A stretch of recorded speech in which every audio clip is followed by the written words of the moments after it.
And that goes for everybody at home too that just tuned in. You're going to be Google Earthing with Dr. B on his 40th birthday.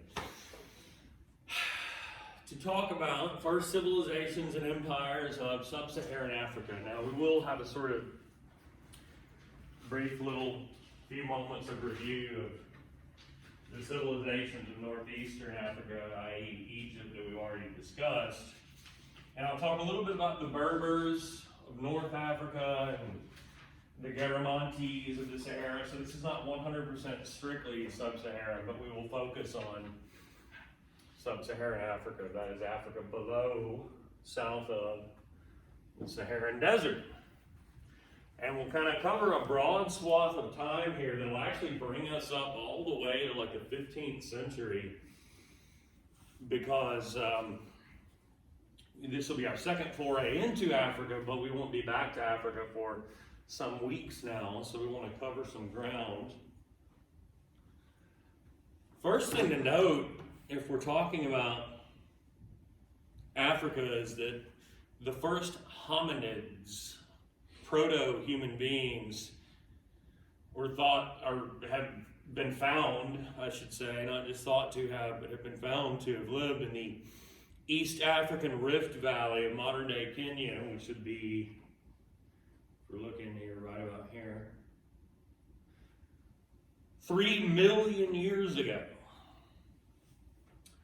And the first Homo sapiens, means wise human, a species of human from which we are descended. We are Homo sapiens sapiens, wise humans. They are also thought to have originated from East Africa. So the first human beings as we know them came from and migrated out of Africa hundreds of thousands of years ago. There is some evidence that perhaps, too, the domestication of animals in the initial stages of agriculture may well have begun in Africa as well. Certainly, as we have seen, one of the world's first sophisticated civilizations emerged in Africa in the kingdom of the Pharaohs in Egypt, which we've already discussed at some length. And you know, too, that Egypt was influenced by Nubia to the south, which in turn then influences through Egyptian civilization the entire eastern Mediterranean. Now, what we'll talk about today is some West African states that are connected via the great caravan trade that we talked about last time with the Middle East and the Far East and with Europe. We'll also talk about subsequent kingdoms in the Northeast, Kush and Axum, that are integrated into that trade, and also with Southeast Africa, which itself, there are some city-states in Southeast Africa that have intimate trade connections with other parts of Asia, South Asia, throughout the Eastern Indian Ocean. So there are some areas, the point is this, that there are some areas of Africa that are integrated with other parts of the world and therefore exposed to technological and cultural advances from other cultures. And that's important. How many times did I say in any of the previous lectures, yeah, well, such and such technology or such and such was introduced to fill in the blank, I fill in the blank. But the even bigger takeaway is that there are other parts of Africa, in fact, most of Africa, which is an enormous and incredibly diverse continent, that are isolated. So a lot of parts of Africa are like the Americas and isolated from the rest of the world, and therefore do not have the benefit of those sort of cultural and technological borrowings. Speaking of Africa being enormous, it has already begun.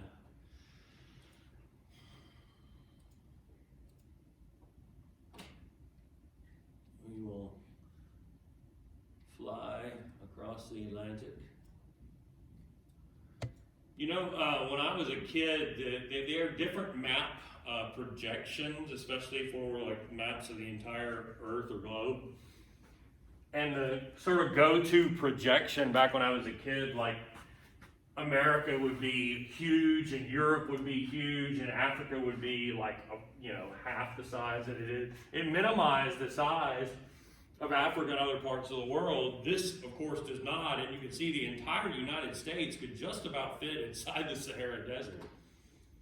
That shows you how enormous the continent of Africa is. It stretches 5,000 miles from Cape Verde out here to Cape Horn. This is looks like a rhinoceros horn, the Horn of Africa. And this is the hump here of West Africa, Sub-Saharan West Africa. It also stretches 5,000 miles from the Mediterranean here to the Cape of Good Hope down here. So this is a massive continent, and if we go to the satellite view, you can see the major characteristics topographically. One, the Sahara Desert. It's the largest hot desert in the world by a substantial margin.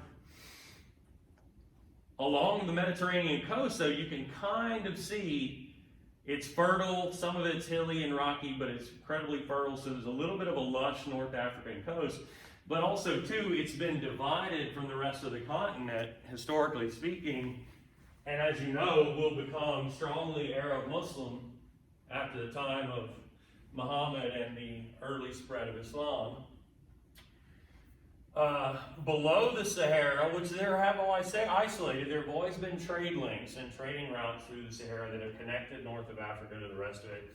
But below that, it bleeds into what we call the Sahel. It's sort of, once it becomes not quite fully desert, but not also very lush, it kind of bleeds into savanna or grassland type regions. And then as we get closer to the coast, you're talking like tropical rainforest. So it pretty quickly changes as you get out of the desert moving south. Among the major features over here, we'll see the Niger River, the modern day states of Nigeria and Niger here. Over here in the Cape, where Ethiopia is, this will be the site of some early kingdoms. We mentioned Nubia, and we'll talk about Aksum and Kush. Modern day Somalia here, you see a little bit of desert. Notably here, the feature in Central Africa is the Congo River, and modern day nation state of the Democratic Republic of Congo. Look how dense that is, super dense rainforest. Notably though, over here to the north, this is the Lake District, this is Lake Victoria, modern day nation state of Malawi here, and Rwanda and Burundi, modern day nation state of Kenya here. Hopefully certain individuals can tell me what nation that is, because they just represented it this weekend at the Model African Union. Oh, that's right, Tanzania. So there's a series of large lakes here, but above that, right here, I should say here, where Kenya and Tanzania come together, is a mountain range, and it's where the highest mountain in Africa is, Mount Kilimanjaro. So we tend to think about Africa and we think, okay, either desert, rainforest, or like grasslands with lions and tigers and shit, which would certainly be true over here in the Serengeti, but also snow-covered mountains, if you can believe it. Further to the south, there's the Limpopo River, the Zambezi River, Victoria Falls down here in Zambia, incredible waterfalls that I'm going to force you to go visit. And then below that, yet another desert down here, the Kalahari Desert, which covers a substantial portion of Namibia and Botswana, I think that is. And then this is Zimbabwe, Mozambique. This is South Africa. But yeah, the Kalahari Desert will occupy a lot of that. But the coastal portions of South Africa are incredibly lush. Another river down there, the Witwatersrand. And then, of course, old Madagascar there, island off to the southeast. If you will allow me the indulgence here,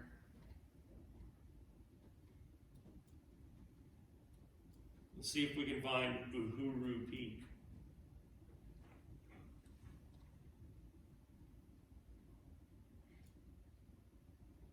Nope. Just random part of the side there, okay.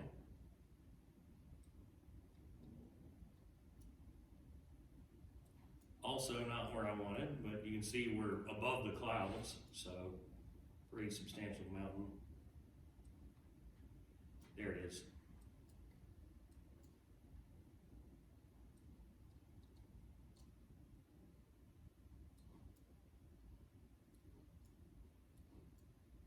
Well, that's not quite the image I wanted. You can see we're on a frigid snow-capped peak in East Africa, which is, again, just generally not what you would expect. That's literally the same photograph, okay?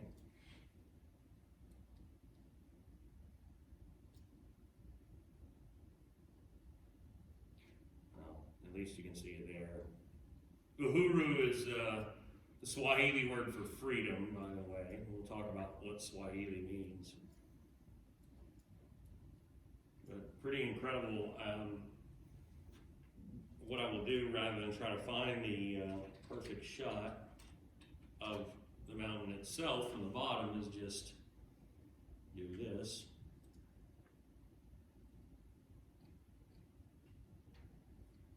There's the shot I wanted, the signage there at Uhuru Peak. There we go. That's Kilimanjaro. Pretty cool, pretty substantial mountain from base to summit. Now, the other thing that I will force upon you, if we go south through the Lake District, past Zimbabwe, or to the west of Zimbabwe at least,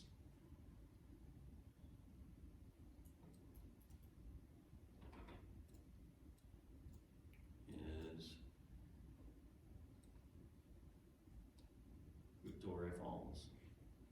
I don't know how this was achieved. If this was with a drone or from a helicopter, it's obviously two images, but still, it's looking down on Victoria Falls. And you got this pool here that people will swim in. Like you could not drag my ass anywhere near there. I have a paralyzing fear of heights, so being anywhere close to where that drops off would give me literally a heart attack.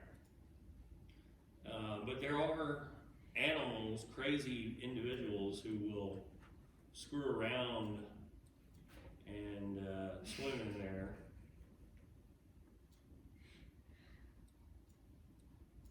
Yeah, look at this idiot.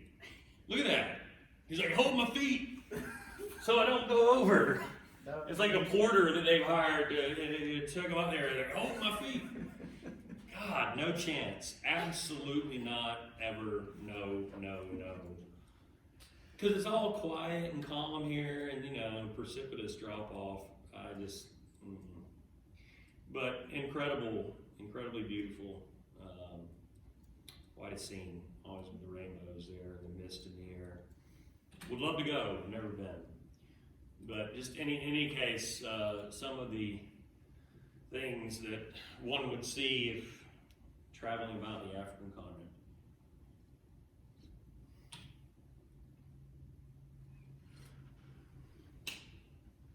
So early kingdoms, and I mentioned at the onset that if we're talking about Egypt of the pharaohs, early, middle, and late kingdom, and new kingdom as it were, and Nubia to the south, that's not strictly speaking sub-Saharan Africa, but warrants mentioning nonetheless. By about 1000 BCE, though, in Nubia, Kush had emerged as a major trading state and had adopted much of its culture from Egypt, actually at one point conquering the Egyptian city of Memphis and much of the Nile in the 700s BCE. And you may recall this from the Egypt lecture, but they were eventually driven back out of Egypt proper around the 700s BCE, but then established a new capital for themselves at Meroe. And you can see that in the southeastern portion of that brown shaded region on the map at top right. Meroe itself becomes a major trading center, especially in iron goods, iron ore deposits being abundant in that region. And these people, as I mentioned, cultural borrowings from Egypt, they built pyramids. Now, not anything like what we would see at Giza, Not quite as impressive, some quite small, but still demonstrating the cultural similarities and cultural borrowings from the Egyptians. Now, that being said, by the 200s or so BCE, a rival kingdom to Meroe had emerged to the east in the mountainous highlands of modern-day Ethiopia. That is Aksum. You'll sometimes see that spelled A-K-S as opposed to A-X. By the 200s BCE, Aksum had arisen in Ethiopia, its founders having claimed to be from Saba, or Sheba as it's called in the Old Testament, which is or was a trading state in the western Arabian Peninsula, so across the Red Sea. I didn't mention that when we're talking about geography. I just can't let it alone. This is the Sinai Peninsula here that separates, along with the Red Sea, Africa from the Arabian Peninsula. And so these people of Aksum purport to be descended of folks from Sheba over here, or Saba, which has some credibility because Ethiopians, ethnically speaking, they're a Semitic people. Their language, Amharic, is a Semitic language, so they actually have more in common with Jews and Arabs than they do with their other African brethren.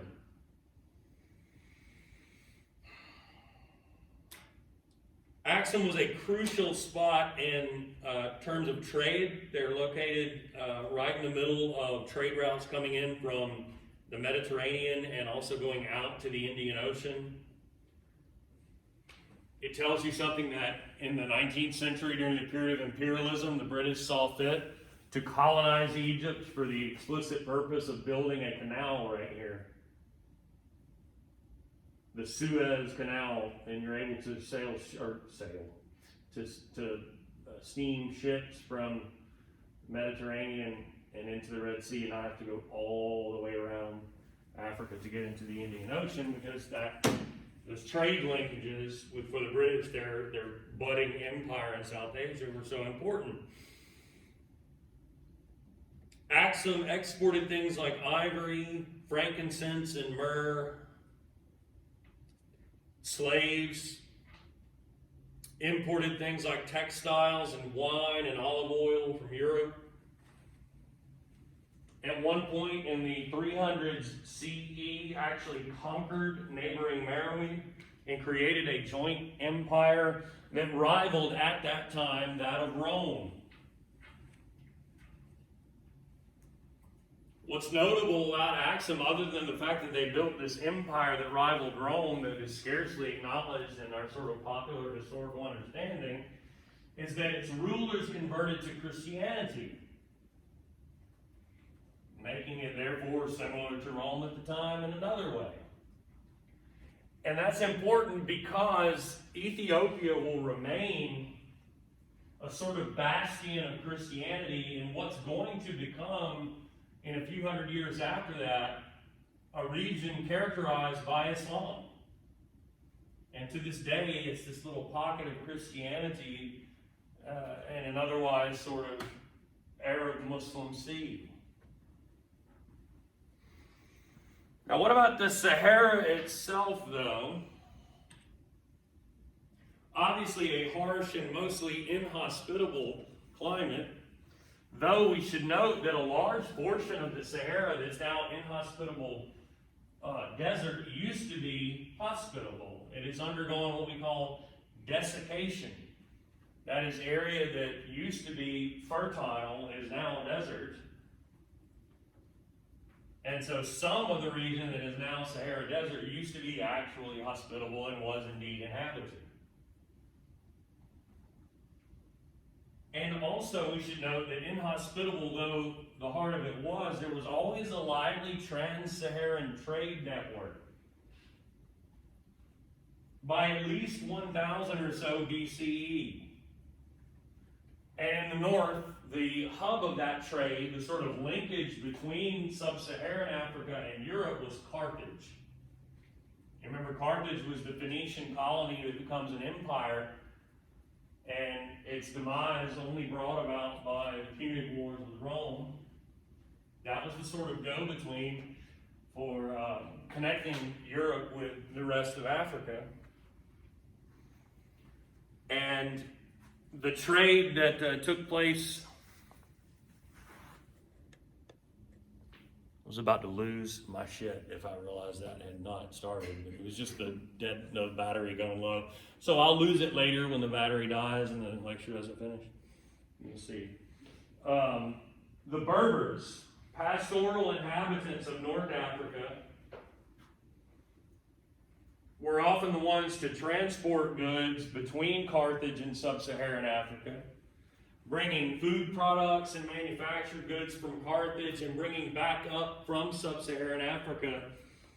Salt and gold were precious commodities of the day that were abundant, especially in sub-Saharan West Africa. But also copper, skins, possibly slaves. It is perhaps the Berbers that brought knowledge of ironworking to sub-Saharan West Africa, especially to the Nok culture of modern-day Nigeria, in the Niger River Valley, around 500 or so BCE. Now, initially, trade goods through these routes were brought by wheeled carts and donkeys, but of course, the introduction of camels, as we saw in Arabia, is crucial to invigorating this trade, because camels are the ideal beasts of burden in the desert. When you have trade routes that extend for hundreds of miles through the Sahara Desert. And I should say there are some very important trade cities that spring up along those trans-Saharan routes, probably most famously Timbuktu, but also Gao and some others that we'll see in a subsequent slide. Now, in the east of the Sahara, there are certain people, the Garamantes, who not only are like the Berbers in that they are those who are facilitating this trans-Saharan trade in the east, they actually settled in the desert itself because they mastered a system of underground irrigation, built underground irrigation works that allowed them to grow food in oasis-like environments there in the desert of their own creation.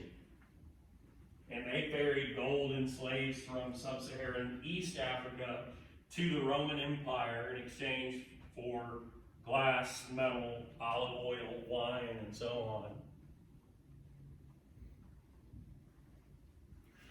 Now, south of Axum, Ethiopia that is, there's an inland plateau between the mountains of Axum and that central lake district that we looked at, where Bantu-speaking people had migrated from the Niger River Valley into that area. And we don't know a ton about them, but we know that most of them engaged in subsistence farming, growing millet, sorghum, raising cattle, sheep, goats, chickens. But they did have a major metropolis or entrepot at Rapta, the site of a modern-day Dar es Salaam, where ships would come in from the Red Sea from Europe, bringing wine and glass and grain and metal weapons and taking out ivory and rhino horns and tortoise shells. And the Bantu-speaking peoples that settled there in and around Rapta, this is down in this region here, intermingle with the locals and later with Arab Muslims who migrated into the area. And it is that combination of Bantu culture and Arabic Islamic culture that bequeaths to us Swahili culture.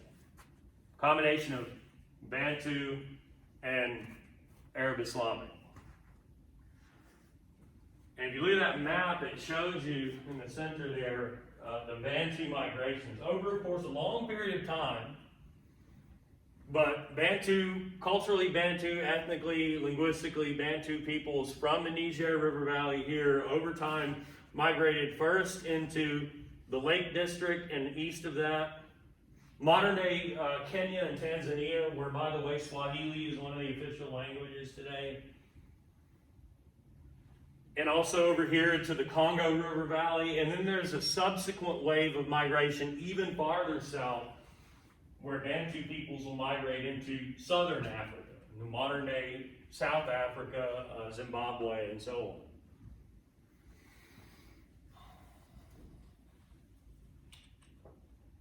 Speaking of the arrival of Islam, around the 600s CE, Arab Muslim armies entered North Africa.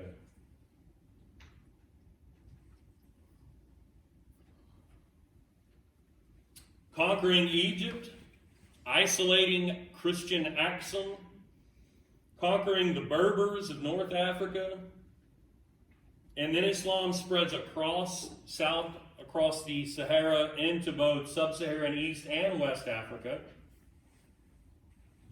often sort of melding with and forming a sort of syncretic religion with existing African beliefs, which were different, of course, from region to region, culture to culture, but did have some common characteristics.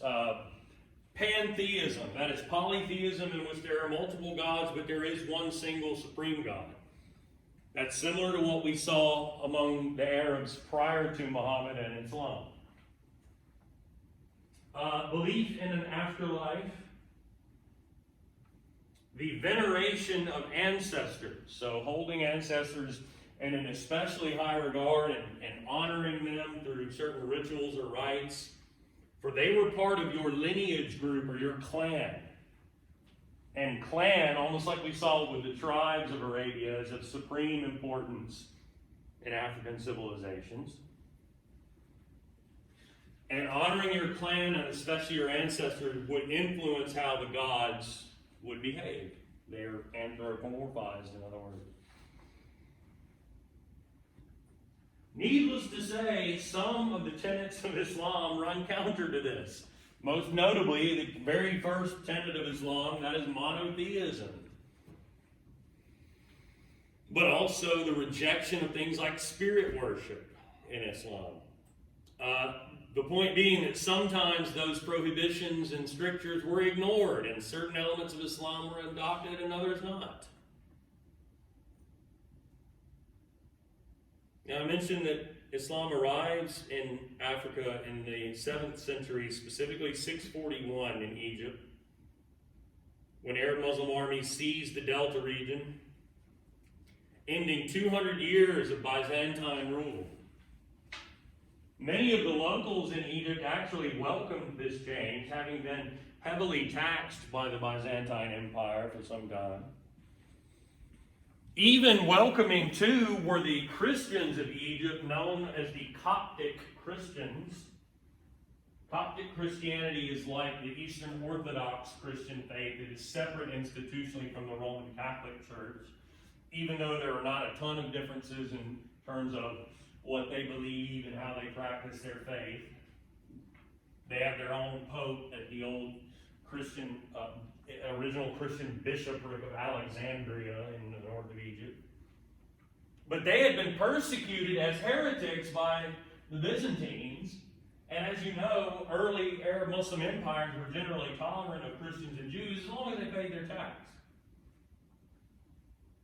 which maybe wasn't as oppressive as certain taxes imposed by the Byzantine Empire.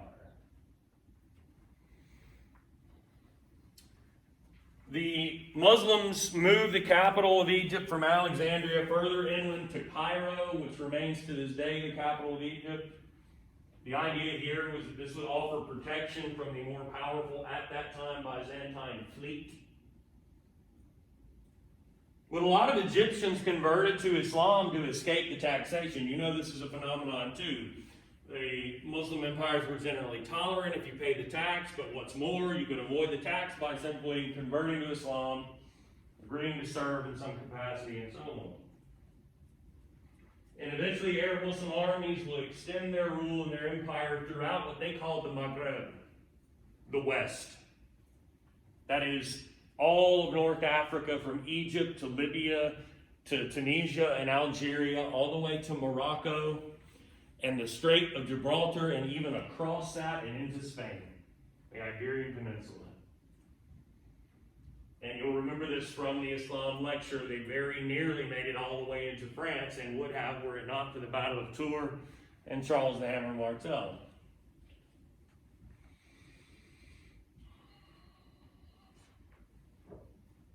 Now, Axum in Ethiopia was in a regrettable state of decline at the time for reasons that may have included exhausted farmland and a shift in trade networks to the north at its expense. But they were becoming more and more isolated in the mountainous interior. And what that means is you will see city-states, powerful city-states, emerge along the coast to the southeast of Ethiopia that are Muslim.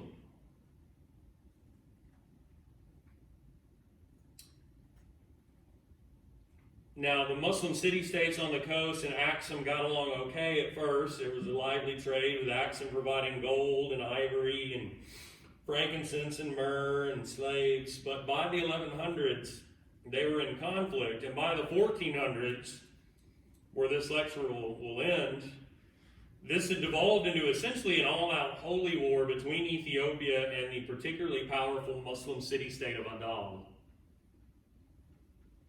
Those two would remain in conflict for centuries, weakening one another. But if we back up to the 900s or so, before that developed, there are other trading port cities that emerge in southeast sub-Saharan Africa, like Mogadishu and modern-day Somalia. That's actually in the Horn. Kilwa, which no longer exists, but there are ruins there. You can see, I think that at bottom left is some of the impressive structures that are left there at Kilwa. Mombasa, the island of Zanzibar, which you know, the very name Tanzania comes from a combination of the names of the lake of Tanzania and Zanzibar, which combined to form the modern-day nation-state of Tanzania. Those were all early important port city-states that exported gold, ivory, rhinoceros horns, as far away as, into the Indian Ocean, as far away as China. It imported from other parts of the world iron goods and glassware and Indian textiles and Chinese porcelain. And there are merchants there that made a tremendous amount of money from this trade, living in lavish stone palaces, the ruins of which still stand in Mombasa and in Zanzibar. This is where that cosmopolitan Swahili culture emerged. And that Swahili language that is a mix of Bantu and Arabic. And where many of those ruling elites and wealthy merchants converted to Islam. And where, as I mentioned before, Swahili remains an official language in Kenya and Tanzania.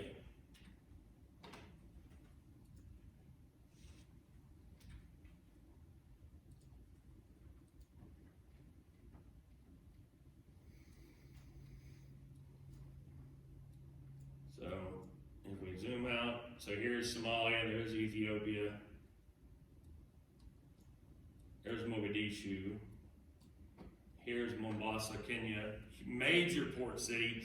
As I mentioned earlier, Rabta, which is near modern-day Dar es Salaam, which is obviously right next to Zanzibar. Dar es Salaam is also a major port city. We tend maybe not to think of Africa as having enormous cities, but I want you to look at that. Dar es Salaam is a gigantic city with a very important port. There's Zanzibar. And then Mombasa is also quite large. Look how densely populated it is. Talking about literally millions of people. And there's obviously a very important port there in Mombasa as well. Mogadishu less so, simply because Somalia has been a horrible shit show for quite a while. There's a very active and regrettably powerful fundamentalist Islamic terrorist group there called Al-Shabaab that has wreaked havoc in that country for decades. Also, they have pirates along the coast that prey upon shipping out in the Indian Ocean. There's a regrettable reality for that region as well. Moving on now, let's move to the west, to the hump of Africa, sub-Saharan West Africa, from Senegambia on down to Cote d'Ivoire and Ghana and Burkina Faso, into the Bight of Benin.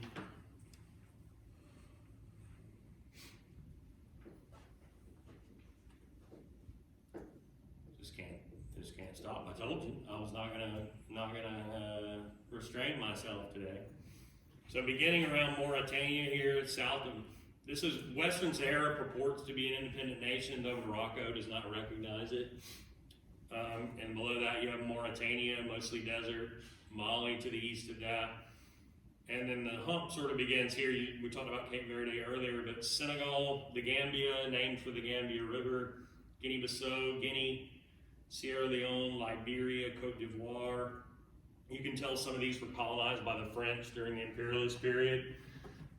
Those that were not colonized by the French were colonized by the Portuguese at some point, or the British. Ghana here, above that, Burkina Faso, Togo. Benin is named for the curvature in the coast. It's a B-I-G-H-T, Bight. This is the Bight of Benin. And then you have Nigeria, Niger, and the Niger River flows through here. Cameroon, the dictatorship of Equatorial Guinea, and so on. And below that, you'd be getting into the Congo River Valley. But there's a succession of kingdoms, of empires in West Africa prior to the arrival of Europeans in the 15th century. And the first of these is ancient Ghana, which I want you to look at the map there on the right and note that, annoyingly, confusingly, the empire of ancient Ghana is not located where the modern-day nation-state of Ghana is, even though the modern-day nation-state takes its name from the older empire, which was located farther to the north and to the west. Now, beginning around the 700 CE, merchants began carrying the Muslim faith into this region, to the sub-Saharan savannas. And the states that began to emerge there were able to use that religion and that Arabic language, the first written language in that region, by the way, and that culture to strengthen their rule, to unite their people, or perhaps even to expand their control. Sometimes a common language and religion will allow you to unite diverse peoples. And one of the states to emerge as a great commercial state was Ghana. Situated as it was between the desert and the coastal rainforest, stretching from modern-day Senegal and the Gambia to Mali and through Mali and Mauritania. The Ghanaians were an agricultural and, importantly, trading people, adept at ironworking and metallurgy, making pottery and textiles, raising a powerful army, but also skillful with diplomacy, and also benefiting from the trade in gold. To the south of ancient Ghana were the Wangara gold mines, and that gold passed through Ghana, and it was taxed coming in and out, and that allowed the Ghanaian state to make quite a bit of money to form or to fuel the building of its army. They also exported slaves and two commodities that have always been abundant in West Africa beyond gold and ivory.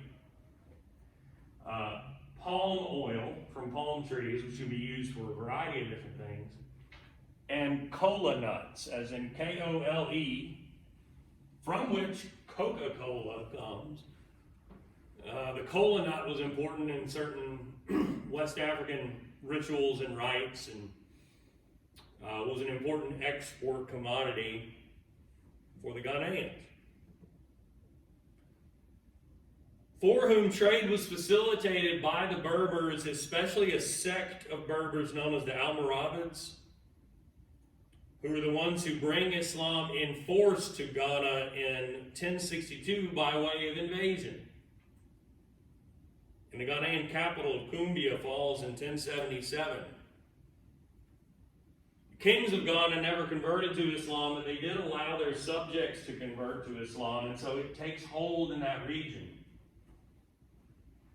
And even though through a series of droughts and the conflict with the Almoravids, Ghana entered a period of irreversible decline by about the 1100s, there is that legacy there of Islam having taken root. And today there are quite a lot of Muslims in that region.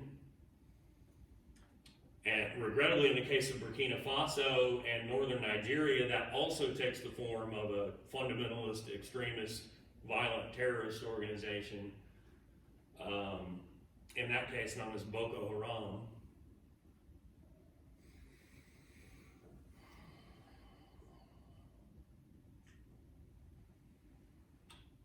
But let's move forward.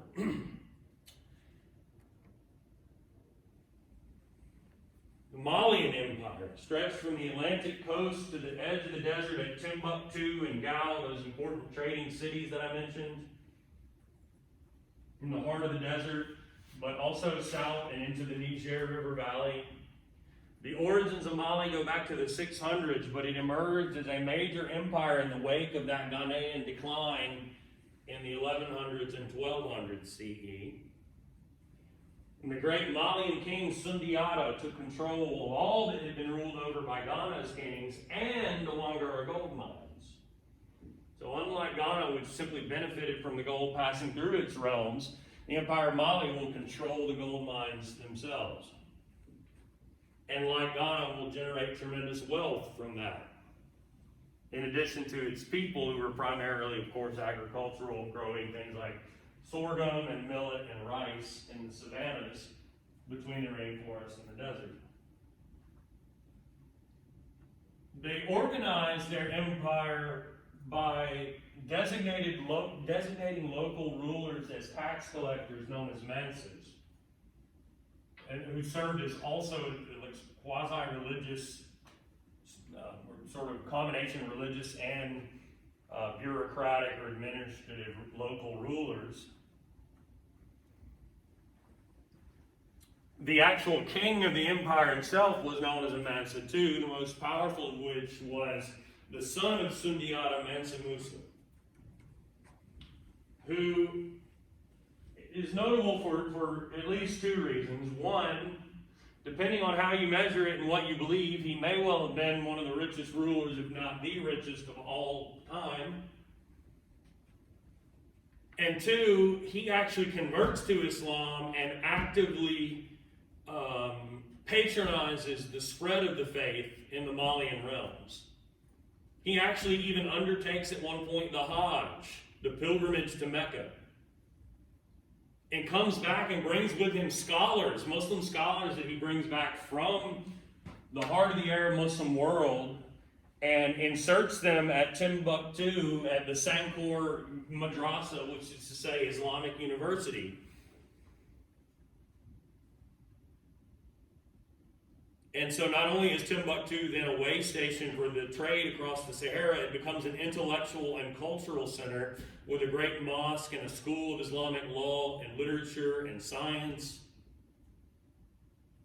which is bolstered by Mansa Musa bringing back these scholars directly from the heart of the Arab Muslim world after undertaking the Hajj.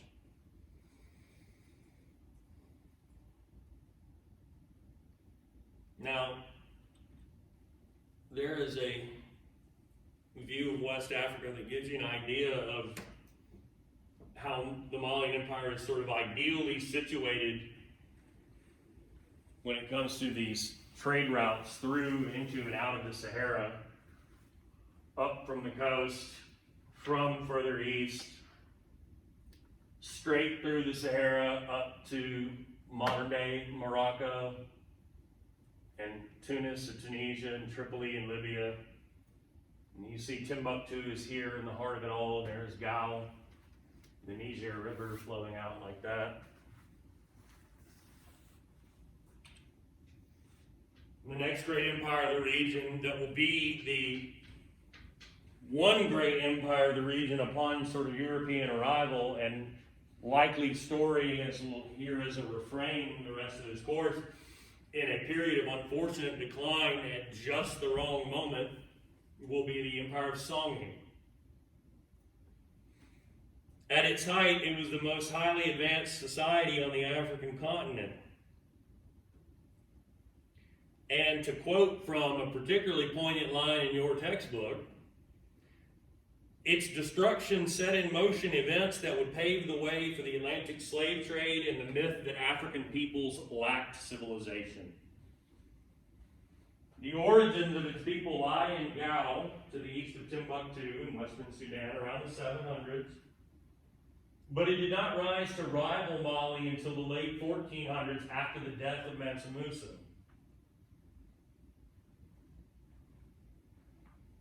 Now, Mali had captured Gao, and Mansa Musa had visited there after his Hajj pilgrimage, actually taking two of its ruler's sons back hostage. But after his death, one of them escaped and founded a rival dynasty, a Sunni rival dynasty to the Shiite Malians. And Sunni Ali of Songhay later conquers much of what had been the Malian realms, including Timbuktu and the city of Jeddah, which you see in that map at bottom left. Now, Sunni Ali's son was not a devout Muslim, but he was overthrown by a devout Muslim general named Aski Muhammad, pictured there. Aski Muhammad not only expanded the empire's territory, like Mansa Musa, he made the Hajj pilgrimage and brings back still more Muslim scholars, strengthens the curriculum at Sankor to include literature, astronomy, medicine, music, mathematics. So an even more cosmopolitan intellectual center does Timbuktu become under Aski Muhammad and the Songhay Empire. Now, unfortunately, Aski Muhammad was dethroned by his own son, setting off a very ill-timed civil war as Moroccan invaders come south with Spanish mercenary allies who have firearms. Europeans developed firearms before much of the rest of the world, which they used to their great advantage, and in this case, destroying much of Songhay's realms, including much of what was collected in terms of learning and knowledge at Sankor and elsewhere, which, as your textbook points out, allows Europeans to say, well, Africans have no advanced civilization and learning and whatnot. Well, that's because you destroyed it upon your arrival.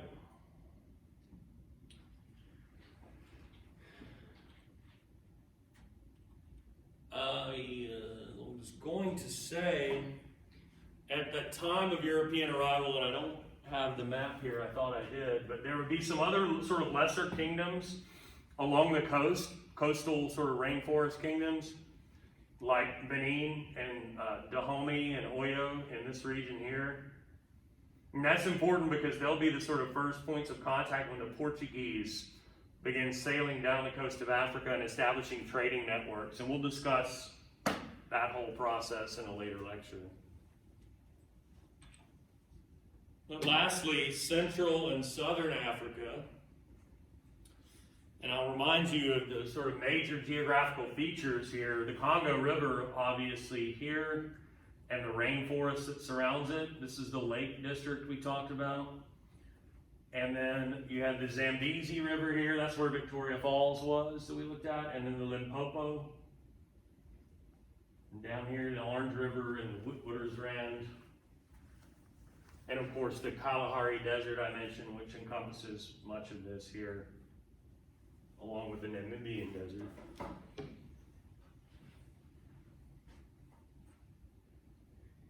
Mostly here you're looking at non-centralized societies, but society is consolidated in a few areas like the Congo River Valley.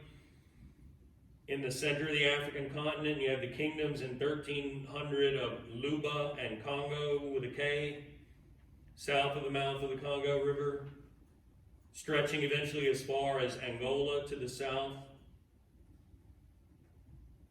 And then two, in the grasslands south of the Zambezi, between the Zambezi and the Limpopo lied Great Zimbabwe, from which the nation state of Zimbabwe gets its name, where people herded cattle and traded gold with the Swahili peoples to the north in modern-day Kenya, and where the city of Great Zimbabwe exemplified the wealth amassed by its kings, which was abandoned, though, around the 1400s. Again, we have these, the story of the, brief though it may be, rise and global dominance of Western or European peoples is replete with, it is full of, and the so-and-so people declined at such and such time, right before Europeans arrived. And yet, here, another example. Possibly because of overgrazing, but as elsewhere, they had no written language to tell the tale. Further south of there, in southern Africa, hills and grasslands, the Kalahari and Namibian deserts, eventually giving way to a small but extremely lush bit of coastal land in what is now the nation-state of South Africa, where I mentioned Bantu-speaking peoples migrated as early as 1000 BCE, intermarrying with the local peoples and resulting in the emergence of the Khoi and the San, collectively known as the Khoisan. Khoisan being an ethnic demarcation and also a linguistic group, or language itself.